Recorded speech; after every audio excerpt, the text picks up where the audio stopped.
Announce చేశారు, మీరు question కదా, ప్రభుత్వం 24 గంటలు పనిచేస్తుంది, అది మా ఇది అని చెప్తున్నారు. మీ మీద కొన్ని కామెంట్స్ కూడా చేశారు. ట్విట్టర్కే పరిమితం అవుతున్నారు, మరి ట్విట్టర్కే పరిమితం అయిపోతే మరి వాళ్ళకి మేము ఎందుకు చేసామని మరి కన్వీనియంట్గా మర్చిపోయారా? వాళ్ళ పక్కన తిరుగుతున్నప్పుడు అయ్యండి, కన్వీనియంట్గా మీకు మీ పక్కన తిరుగుతున్నప్పుడేమో మీరు మర్చిపోయి ఈ రోజున ట్విట్టర్కే పరిమితం అయిపోయాను అనుకుంటే, కనీసం నేను ఏదో ఒక ట్విట్టర్లోనే మాట్లాడుతున్నా కానీ మన ఎంపీలు పార్లమెంట్లో కూర్చొని అక్కడ కూడా మాట్లాడలేదు అని నిర్ణయం చేయమంటారు. ఇంతకుమించి 26న మీరు నిరసన దీక్షకి పిలుపునిచ్చే టైంలో కొన్ని పాటలు విడుదల చేశారు, ఆ పాటలకి వివరణ కూడా ఇచ్చారు. అవును సార్. దానికి ఒకటి ఏంటంటే, ఒకటి రామాయణం కోసం ఇచ్చేసినప్పుడు జరిగిన హత్యలు, గోద్రా కారణాలు, అమానుషంగా సజీవ దహనాలు, వీటి గురించి చెప్పారు. అటువంటి పార్టీతో మీరు ఎట్లా మరలా మీరు పొత్తు పెట్టుకోగలిగారు? వాళ్ళ తరఫున ఎట్లా ఓటేయమని అడిగారు కదా, అది మీకు అమానుషం అనిపించదు కదా? ఇప్పుడు ఉన్న పార్టీలు కాంగ్రెస్ కానీ మీరు అలా తీసుకుంటే సార్ అందరూ అమానుషమే. కాంగ్రెస్ తీసుకుంటే సిక్కులు ఊచకోతుంది, అది నాయకులు చేసింది కాదు కదా, ప్రజలు ఆ సమూహంలో నాయకులు ఆ రోజు ప్రభుత్వాలు వారి ఉన్నాయి, వారి ఆధ్వర్యంలో జరిగినాయి. వీటన్నిటికంటే నేను అనేది ప్రభుత్వాలు వారివి, ఆ టైంలో గొడవలు జరిగినాయి. నేను దాన్ని అంతే చూస్తున్నాను. నిజంగా ఒక పరిపూర్ణమైన ప్యూరిటానికల్ సొసైటీ కావాలంటే ఈరోజు ఎక్కడుంది? ఉన్న వాటితో ఇది మనకు దొరికింది, దీన్ని మనం సరి చేసుకుంటాము, మనం కరెక్ట్ చేసుకుంటాము, దీంతో వెళ్ళాలి.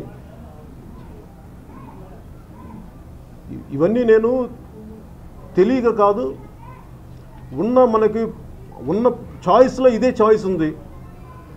కాంగ్రెస్ తోటి ముందుకెళ్ళలేము.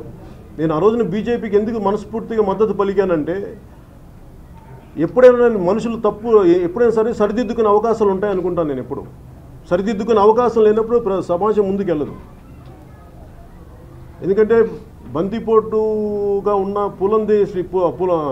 చనిపోయే పులందేవి గారిని పార్లమెంటు దాకా మనం తీసుకెళ్ళగలిగినప్పుడు, అలాగే వినోబా భావే లాంటి వాళ్ళు మల్కన్ సింగ్ని ఆయనకి ఆయుధం వదిలేసి సరెండర్ అయిపోయినప్పుడు ఆ క్షమాగుణం అనేది మన దేశంలో ఉంది. అర్థం చేసుకోవటం అనేది మనకి కక్ష సాధింపు చర్యలు చేస్తే ముందుకెళ్ళే సమాజం. వీటన్నిటిని ఇలాంటి పెద్దలు చెప్పిన ఇవన్నీ ఆలోచనలు పెట్టుకొని అటు 2 రాష్ట్రాలకు విడిపోయిన 2 ప్రాంతాలకి న్యాయం జరగాలంటే ఒక బలమైన, నేను ఆ రోజు కూడా చెప్పాను, ఒక బలమైన నాయకుడు కావాలి ఈ దేశానికి, దానికి నరేంద్ర మోదీ గారు ఉన్నారు అని చెప్పి అన్నీ ఆలోచించి నేను ఆ రోజు చెప్పాను. అలాగే ఆ రోజు నేను ఓటేయమని చెప్పినప్పుడు కూడా మీరు ఒకసారి వెనక్కి తిరిగి అక్కడ ప్రచార సభల్లో చూసుకుంటే నేను అందరికీ ఒకటే చెప్పాను, ఈరోజు నేను అందరికీ ఓటేయమని అడుగుతున్నాను.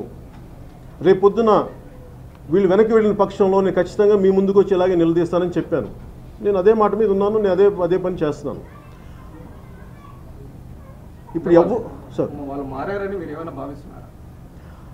వాళ్ళు మారారా లేదా అనేది నాది వాళ్ళ యాక్షన్స్ ద్వారానే తెలియాలి సార్. మరి వాళ్ళ యాక్షన్స్ ఏమో మేము వాళ్ళ స్పెషల్ కేటగిరీ స్టేటస్ ఇస్తామని చెప్పారు. మరి వాళ్ళే అంత చాలా చాలా బలంగా వాదించారు ఇది కావాలని. ఇప్పుడు మాకు కూడా ఎలా తెలుస్తుంది?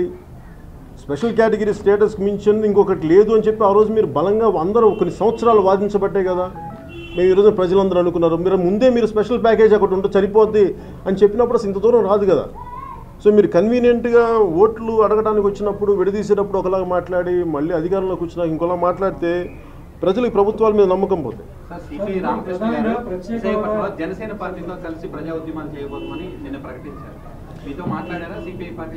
లేదు, మేము మాట్లాడుకున్నాం. సిపిఐ వారితో నేను మాట్లాడాను, రామకృష్ణ గారితో మేము వ్యక్తిగతంగా మాట్లాడాను. కానీ నేను ఎట్లా చూస్తున్నానంటే, ఏ పార్టీనైనా సరే ఎనీ పొలిటికల్ పార్టీ, ప్రతి పొలిటికల్ పార్టీ, రాజకీయ పార్టీకి ప్రజా సమస్యల మీద కలిసి పనిచేయాల్సిన అవసరం ఉంది. కాకపోతే విధి విధానాల్లోని తేడా తప్ప అందరూ ఏ పార్టీ కూడా మీరు ఎందుకు చేయరంటే అందరూ కూడా ఈరోజు చేనేత సమస్యలని అన్ని పార్టీలకి అవగాహన ఉంది చేయాలని చెప్పేసి, కానీ ఎవరెవరి పద్ధతిలో వాళ్ళు చేస్తారు. అలాగే నేను ఒక రోజున మొన్న పేపర్లో కూడా చూశాను, పవన్ టుక్ లెఫ్ట్ టర్న్ అనేది పేపర్లో చదివాను నేను. For me it is neither left or not right. For me it is ఏదైతే సరైన విధానం, మధ్య విధానం ఒకటి ఉంటుంది. అవసరమైనప్పుడు ప్రజా సమస్యల కోసం, ప్రజావాటి కోసం నేను ఎవరెవరితో ఆ పరిస్థితుల తగ్గట్టుగా నేను చేయగలుగుతాను. అంతేగాని ఎందుకంటే నాకు అల్టిమేట్గా నాకు ప్రజల పక్షం తప్ప నేను ఏ పార్టీ పక్షం కాదు. ఇప్పుడు ప్రత్యేక ప్రత్యేక హోదా విషయంలో అన్ని ప్రతిపక్ష పార్టీలు కూడా కలిసి పోరాటం చేయడం ప్రత్యేక హోదా విషయంలో అన్ని పార్టీలు కలిసి పోరాటం చేయాలనేది అన్ని పార్టీలు చెప్పుకోండి, కానీ ఏ పార్టీ ముందుకు రావట్లేదు. మీరు ఏమన్నా అన్నింటినీ కోఆర్డినేట్ చేసి ముందుకు తీసుకెళ్ళి అంటే నేను అన్నింటినీ ముందుకు తీసుకెళ్దాం అంటే నాకు అంత అనుభవం లేదు, ఎందుకంటే నేను అంత నాకు ఉన్నది చాలా తక్కువ అనుభవం, కానీ అనుభవజ్ఞులు చాలా మంది ఉన్నారు, వాళ్ళు ముందుకు వస్తే నేను దాన్ని బట్టి ఆలోచిస్తాను. వైసీపీ జగన్ కూడా మనం మాట చెప్పారు, అన్ని రాజకీయ పార్టీలు కలిసి పోరాటం చేయాల్సిన అవసరం ఉంది ఈ విషయంలో. మీకు అట్లాంటి ఆలోచన ఉందా? వాళ్ళు ముందుకు వస్తే వైసీపీతో కలిసి పనిచేసే ఆలోచన? వైసీపీ ఏ పార్టీ అయినా సరే ఫర్ మీ నాకు వ్యక్తిగతంగా నాకు ఎవరితోటి నాకు శత్రుత్వం లేదు.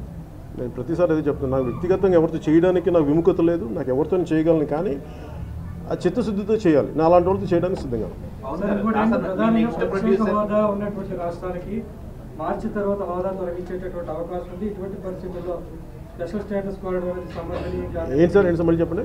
ప్రత్యేక హోదా ఉన్నటువంటి రాష్ట్రాలు ఏదైతేనో ఆ హోదాని మార్చి తర్వాత తొలగించేటటువంటి అవకాశం ఉంది. ఇటువంటి పరిస్థితుల్లో హోదా గురించి వాళ్ళు ప్రత్యేక హోదా అని చెప్పి బెనిఫిట్స్ ఒకటి ఉంటాయి, ఒక లిస్ట్ ఆఫ్ బెనిఫిట్స్, ఆ పేరు మార్చారు కానీ ఆ బెనిఫిట్స్ యాజ్ ఇట్ ఈస్గా కంటిన్యూ అవుతున్నాయి. ఎందుకంటే మనం ఢిల్లీ వెళ్ళినప్పుడు కూడా ఆ పేపర్ చూస్తున్నప్పుడు నాకు ఆయన చెప్పారు, మరి చూడండి మొత్తం లిస్ట్ అని, జస్ట్ పేరు మార్చారు కానీ ఆ స్పెషల్ హోదా కింద ఏవైతే బెనిఫిట్స్ ఉంటాయో అదే బెనిఫిట్స్ కంటిన్యూ అవుతున్నాయి. అది కావాలంటే మీరు రికార్డ్స్లో చెక్ చేసుకోవచ్చు, మీకు దొరుకుతుంది.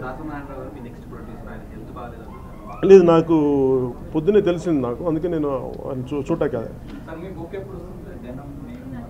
అంటే ఇంకా నేను మనం స్టార్ట్ చేసి నాకు అవగాహన ఇంకా సరిపోవట్లేదు చేసే కొద్దీ, అందుకని నాకు ఇంకొంచెం టైం తీసుకొని చేస్తాను. Thank you sir. కళ్యాణ్ గారు మీరు మాట్లాడతారు, మీరు ఉంటే మాట్లాడతారు. మీరు మాట్లాడతారు.